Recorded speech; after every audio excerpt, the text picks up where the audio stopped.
Hi hello నమస్తే welcome to SRINIVASMech channel.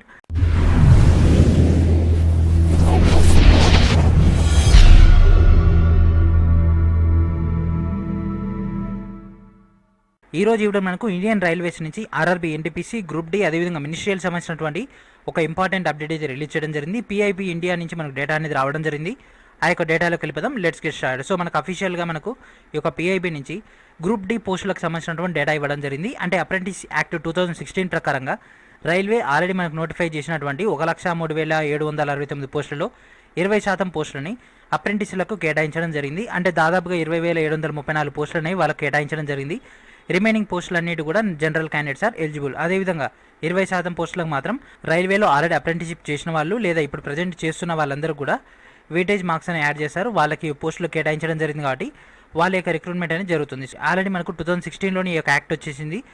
దాని ప్రకారంగా రిక్రూట్మెంట్ చేయడం జరిగింది. And at the same time ఇది 2018లో కూడా దీన్ని ఇంప్లిమెంట్ చేయడం జరిగింది. 1,288 మంది అప్రెంటిస్లు కూడా దీంట్లో జాయిన్ అవ్వడం జరిగింది. రిమైనింగ్ పోస్టులన్నింటిని కూడా జనరల్ క్యాండిడేట్స్ తోటి ఫిల్ చేయడం జరిగింది. ఎవరైతే అప్రెంటిస్లుగా చేశారో ఎవరైతే అప్రెంటిస్షిప్ చేస్తున్నారో వాళ్ళందరూ కూడా రైల్వేని వాళ్ళ యొక్క పోస్టులని రెగ్యులర్ చేయమని అడగడం జరిగింది. సో వాళ్ళ కోసం at the same time already ఉన్నటువంటి అప్రెంటిస్ యాక్ట్ 2016 ప్రకారంగా వీళ్ళకి సంబంధించినటువంటి వెయిటేజ్ అయితే ఇవ్వడం జరిగింది. సో ఆల్రెడీ దీనికి సంబంధించినటువంటి టోటల్ డేటాని ఇప్పుడు మనం తెలుగులో డిస్కస్ చేద్దాం. సో ఇక్కడ మీకు డీటెయిల్గా కనిపిస్తుంది కదా ఫ్రెండ్స్, రైల్వే మంత్రిత్వ శాఖ 20,734 పోస్టులను వాళ్ళకైతే కేటాయించడం జరిగింది. ఆల్రెడీ జనరల్ మేనేజర్లకు అధికారాలు ఇవ్వడం జరిగింది. 2017 మేలో దాన్ని రద్దు చేయడం జరిగింది. దాన్ని మళ్ళీ రెగ్యులర్ చేసేసి వాళ్ళకు మళ్ళీ దీన్ని రెగ్యులర్ పోస్ట్ లెక్క చేసేటట్టు వాళ్ళకు అధికారాలు ఇవ్వాలని రైల్వేని అడగడం జరిగింది. ఆ యొక్క ప్రొసీజర్లో భాగంగానే మనకి 20% పోస్టులనే వాళ్ళకు కేటాయించడం జరిగింది. అండ్ అదేవిధంగా మన యొక్క NTPC గ్రూప్ డి అదేవిధంగా మినిస్ట్రియల్ సంబంధించినటువంటి 1,40,000 పోస్టులకు సంబంధించినటువంటి ప్రాసెస్లో భాగంగా 2,40,00,000 మంది అప్లై చేయడం జరిగింది కదా. సో వీళ్ళ యొక్క అప్లికేషన్లో భాగంగా డిసెంబర్ 15 నుంచి ఎగ్జామ్స్ అనేవి స్టార్ట్ అవబోతున్నాయి. అయితే దీనికి సంబంధించినటువంటి ప్రొసీజర్లో భాగంగా ఎగ్జామినేషన్ షెడ్యూల్స్ అనేవి మనకు ఆల్మోస్ట్ ఆల్ అయితే కంక్లూడ్ అవ్వడం జరిగింది. లైక్ NTPC అదేవిధంగా మినిస్ట్రియల్కి ఇంకా గ్రూప్ డీకి అయితే కన్ఫర్మ్ అయితే అవ్వలేదు. వీటికి మాత్రం ఒక అవుటర్ డేట్ అయితే వచ్చింది. ఈ యొక్క అవుటర్ డేట్ అయిపోగానే మనకు అఫీషియల్ వెబ్సైట్స్లలో మనకు జోనల్ వైజ్ రిలీజ్ అయితే చేయడం జరుగుతుంది. సో ఈ విధంగా మనకు రైల్వే అప్డేట్ అయితే రావడం జరిగింది. సో గ్రూప్ డి పోస్టులని మనకు 1,00,000 పోస్టులు అయితే కావు. ఎవరైతే జనరల్ క్యాండిడేట్స్ ఉంటారో ఎవరైతే 10th ఇంటర్ డిగ్రీ క్యాండిడేట్స్ ఎవరైతే ఉంటారో వాళ్ళందరూ కూడా 83,000 చిల్లర పోస్టులు మాత్రమే ఎలిజిబిలిటీ ఉంటారు. ఎవరైతే అప్రెంటిస్షిప్లు చేసి ఉంటారో వాళ్ళకి మాత్రం నామినల్ స్కోర్ వచ్చినా కూడా వాళ్ళకి ఖచ్చితంగా పోస్ట్ అనేది ఉండే అవకాశం ఉంటుంది. ఎందుకంటే 2018లో కేవలం 1,200 మంది మాత్రమే దానిలో జాయిన్ అవ్వడం జరిగిందంటే ఇక్కడ హ్యూజ్ నెంబర్ ఆఫ్ వేకెన్సీస్ ఉన్నాయి కాబట్టి ఖచ్చితంగా ప్రతి క్యాండిడేట్ కూడా పాస్ అయిన ప్రతి క్యాండిడేట్ కూడా ఇక్కడ పోస్ట్ అనేది వచ్చే అవకాశం ఉంటుంది ఇందా అప్రెంటిస్షిప్ బేస్ పైన. అండ్ అదేవిధంగా ఎగ్జామ్స్ అనేవి డిసెంబర్ 15 నుంచి అంటున్నారు కాబట్టి సో డిసెంబర్ 15 మనకు యాజ్ పర్ ద ప్రాసెస్ ప్రకారం కనుక తీసుకుంటే ఆల్రెడీ మినిస్ట్రియల్కి అప్లికేషన్ స్టేటస్ వచ్చేసింది.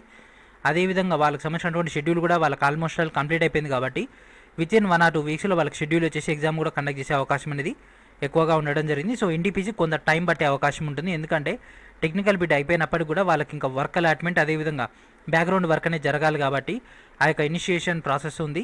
అదొకటి అయిపోతే మనకు NTPC సంబంధించినటువంటి షెడ్యూల్ కూడా వస్తుంది.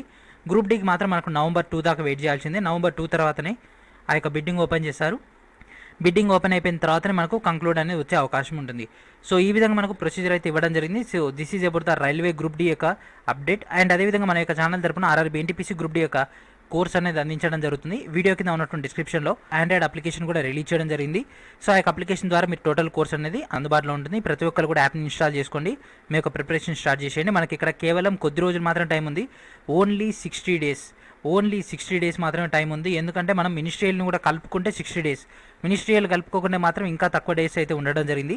November to December. సో మినిస్ట్రియల్కి మన దాదాపుగా SSC ప్రాసెస్ ప్రకారం కనుక తీసుకుంటే డిసెంబర్ 24 దాకా అయితే మనకు మినిస్ట్రియల్ ఉండే అవకాశం ఉంది. తర్వాత ఇమీడియట్గా NTPC స్టార్ట్ చేసేస్తారు కాబట్టి ఎగ్జాక్ట్లీ మనకు 60 డేస్ అయితే టైం ఉంది. ఒకవేళ ఫస్ట్ NTPC స్టార్ట్ చేస్తే మాత్రం we have only 50 days left. So ఈ యొక్క 50 డేస్లో ఎట్లా క్రాక్ చేయాలో మన యొక్క ఛానల్ తరపున మీకు ఇస్తున్నటువంటి క్లాసెస్ ద్వారా మీకు అందుబాటులో ఉంటుంది. అదేవిధంగా యాజ్ పర్ ద సిలబస్ ప్రకారం మీకు classes, study materials, bit banks అదేవిధంగా గ్రాండ్ టెస్ట్లు, ప్రీవియస్ అండ్ మోడల్ పేపర్స్ అన్ని కూడా మీకు అక్కడ యాక్సెస్లో ఉండడం జరుగుతుంది. సో ఒకసారి ఆ యొక్క వీడియోని చూడండి. వీడియో చూసి మీకు ఉన్నటువంటి డౌట్స్ అన్ని కూడా క్లారిఫై అవ్వడం జరుగుతుంది. So thank for watching.